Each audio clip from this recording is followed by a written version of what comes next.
Live from our 7 Tasmania studios, your nightly news with Kim Miller begins now. There's been mixed reaction to the Liberals' Super for Housing policy, welcomed by some as a way to unlock the market for young Tasmanians.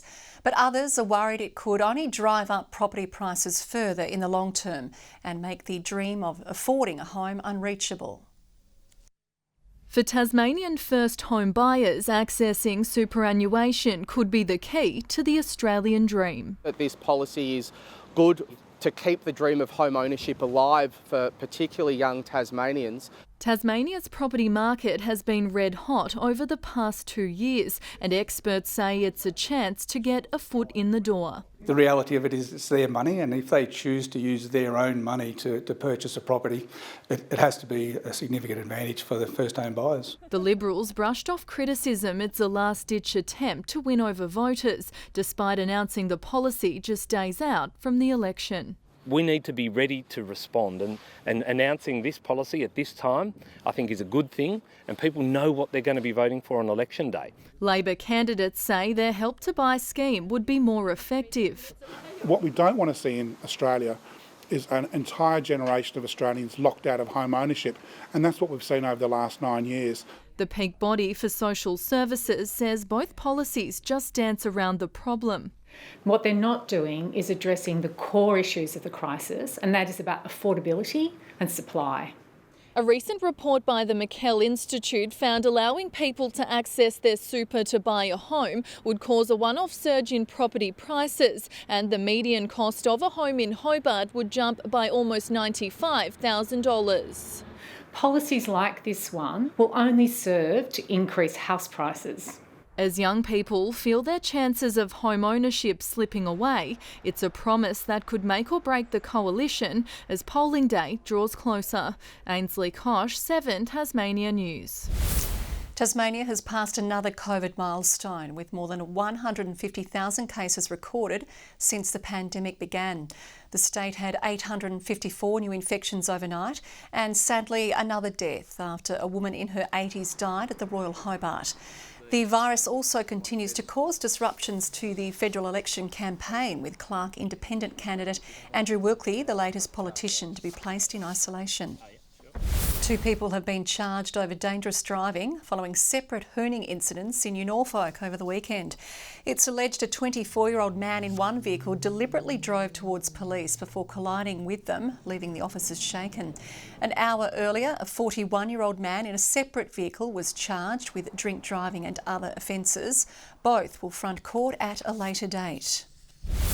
A driver who died in 2020 after swerving to avoid a solar panel on the Midland Highway was high on cannabis at the time of the crash, according to a coroner. The man's daughter and aunt were also killed after their car veered into oncoming traffic. The report says the solar panel that had dislodged from a caravan was flying over the man's car, but he overreacted due to the amount of cannabis in his system. It also noted the lack of guidelines for solar panel installations on caravans, but says a national standard is in development. The Bob Brown Foundation has commemorated environmentalist Melva Tricanis. The 92-year-old died following a stroke last Wednesday. The much-loved member of the conservation community was known for her staunch protection of Lake Pedder. She has been remembered as an admired and determined contributor to Tasmania's wilderness.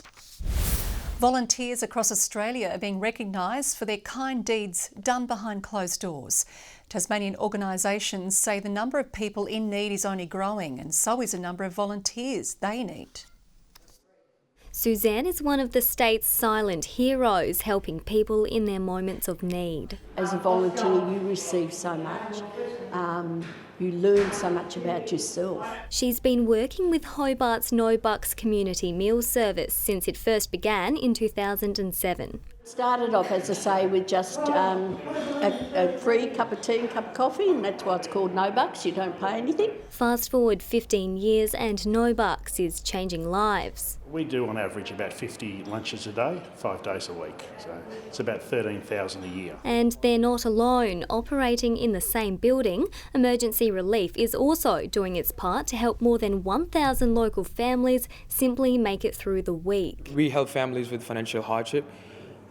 giving them services like grocery needs, paying their electricity and their water bills off. National Volunteers Week is giving our selfless helpers a chance to be in the limelight. It's absolutely essential that we say thank you to our volunteers. They're the invisible workforce and we very often take them for granted. Brianna Boylan, 7 Tasmania News. The Surreal bypass is a step closer to completion and set to open to Tasman highway commuters in a week's time. It follows the airport interchange opening to traffic earlier this month. For traffic that doesn't need to go into Surreal, it's only sensible to allow them the bypass opportunity. That makes a better transport efficiency for road users. It also means better amenity for the township. Works on the causeway from Surreal to Midway Point are on track to be completed by 2025. National Road Safety Week is accelerating and the RACT spent the day demonstrating the dangers of drunk and distracted driving.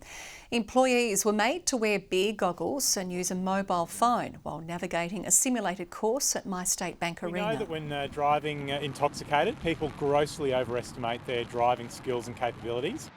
It comes in the midst of a horror year on our roads with 26 deaths already recorded. The future of the Royal Tasmanian Botanical Gardens will be secured by funds in the upcoming state budget. The $450,000 cash injection will go towards a strategic master plan for the site. We've seen unprecedented growth in visitor numbers and locals utilising this incredible asset and facility and experience. And this is in addition to the existing funding we have for the gardens, which is over $1 million over the next 4 years. Hobart's Botanical Gardens are the second oldest in the nation, attracting 500,000 interstate and local visitors each year. And one of Tasmania's oldest national parks is celebrating a significant milestone. 100 years ago today, more than 63,000 hectares in the Cradle Mountain at Lake St Clair area was gazetted as Scenic Reserve. The national park has since become one of the state's most popular visitor attractions, gaining global recognition in 1982 as part of the Tasmanian Wilderness World Heritage Area. And speaking of anniversaries, the Launceston Country Club is preparing to step back in time and celebrate a significant date over the next month. Last week marked 40 years since the city became the fourth in the country to have a casino, with long-serving employees today reflecting on the journey. Celebrating one of Tasmania's great gambles. After a few rolls of the dice, the country club has made it to a special birthday. Staff gathering today to mark the big occasion. 40 years is fairly significant changes here at our country club, but what we have remained is significant and really community spirited. The state's second casino opened on May 12. Around $23 million spent on the design, modelled on colonial America. The entrance area is over 350 square metres and has massive fluted columns surrounded by Tasmanian blackwood. Its opening night so significant, it was televised here on TNT9. Well, after that, that's enough to make anybody tired, isn't it? And on the iconic Don Lane show to millions nationwide. Don, this is $23 million worth that we're standing in at the moment. Unfortunately, you might be able to see in the background a bit of a burst water main, but I'm sure they'll get that fixed. 5 staff have seen the entire journey. Andrew McDonald's original 6-month stint as an electrician has had a few extensions. We've got a lot more electronic gaming now. We used to have a lot of table games. A lot more table games. While Steve Wilson is still meticulously maintaining the greens.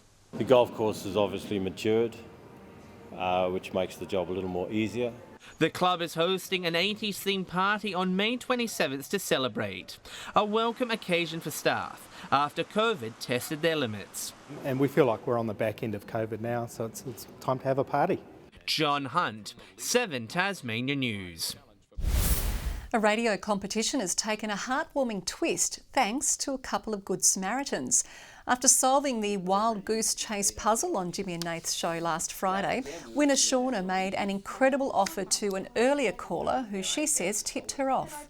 There was a lady, I think her name was Annalise, and she got through twice, and she was the first person who guessed the Movenpick, and she was really needing the money. And I wondered if I could give $2,000 of it to her. Well, only minutes later, another mystery caller offered to put up $6,000 of their money, giving the pair $8,000 each. In the TSL, Launceston's coach says the team won't be taking Glenorchy lightly this weekend. The Blues will go into the match off the back of a monster 140-point win over North Hobart on the weekend. Glenorchy, meanwhile, was thrashed by North Launceston and remains bottom of the ladder, while its D-League side has had to forfeit matches.